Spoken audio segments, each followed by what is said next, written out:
اعوذ باللہ من الشیطان الرجیم بسم اللہ الرحمن الرحیم ومن يهاجر في سبيل الله يجد في الأرض مراغما كثيرا وسعة ومن يخرج من بيته مهاجرا إلى الله ورسوله ثم يدركه الموت فقد وقع أجره على الله وكان الله غفورا رحيما صدق اللہ العظیم۔ ترجمہ: اور جو اللہ کی راہ میں گھر بار چھوڑ کر نکلے گا وہ زمین میں بہت جگہ اور گنجائش پائے گا، اور جو اپنے گھر سے نکلا اللہ و رسول کی طرف ہجرت کرتا پھرا، اسے موت نے آ لیا تو اس کا ثواب اللہ کے ذمے پر ہو گیا، اور اللہ بخشنے والا مہربان ہے۔ سورۃ النساء مدنیہ۔ شان نزول: اس سے پہلی آیت جب نازل ہوئی تو جندہ بن دمرۃ اللیثی نے اس کو سنا۔ یہ بہت بوڑھے شخص تھے۔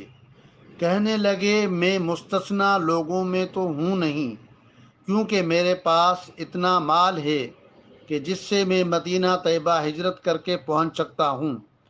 خدا کی قسم مکہ مکرمہ میں اب ایک رات نہ ٹھہروں گا، مجھے لے چلو۔ چنانچہ ان کو چارپائی پر لے کے چلے۔ مقام تنعیم میں آ کر ان کا انتقال ہو گیا۔ آخر وقت انہوں نے اپنا داہنا ہاتھ بائیں ہاتھ پر رکھا اور کہا، یا رب، یہ تیرا اور یہ تیرے رسول کا، میں اس پر بیعت کرتا ہوں جس پر تیرے رسول نے بیعت کی۔ یہ خبر پا کر صحابہ کرام نے فرمایا، کاش وہ مدینے پہنچتے تو ان کا اجر کتنا بڑا ہوتا۔ اور مشرک ہنسے اور کہنے لگے کہ جس مطلب کے لیے نکلے تھے وہ نہ ملا۔ اس پر یہ آیت کریمہ نازل ہوئی۔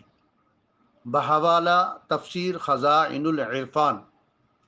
مسئلہ: جو کوئی نیکی کا ارادہ کرے اور اس کو پورا کرنے سے عاجز ہو جائے وہ اس طاعت کا ثواب پائے گا۔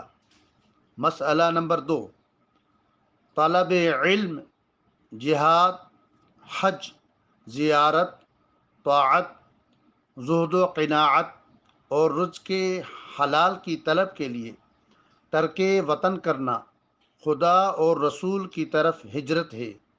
اس راہ میں مر جانے والا اجر پائے گا۔ دعا ہے کہ اللہ تبارک و تعالی اپنے حبیب لبیب نبی کریم رؤوف الرحیم علیہ افضل الصلاۃ و تسلیم کے صدقے طفیل ہمیں قرآن مجید و فرقان حمید کی تعلیمات پر عمل کرنے کی توفیق عطا فرمائے۔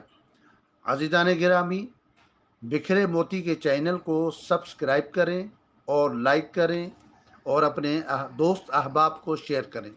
جزاک اللہ خیرہ۔